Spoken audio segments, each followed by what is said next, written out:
Labu apetīti visiem, kas pievienojās. Ēdu pusdienas diezgan sātīgas. Man ir pūdētais siers un ir arī maizes tāds sausiņš, varētu teikt. Ja interesē, jums pastāstīšu. Ļoti sātīgi olas, bieži salātiņi. Nu, es nezinu, vai man saldējs vēl ies iekšā, bet man viņš ir sataisīts. Varbūt ēdīšu rītdien, un saldējs ir.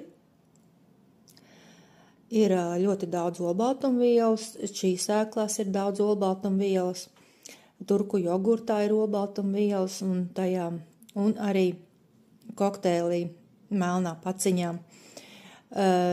Nopirkts vienkāršā veikalā, eksperimentēju.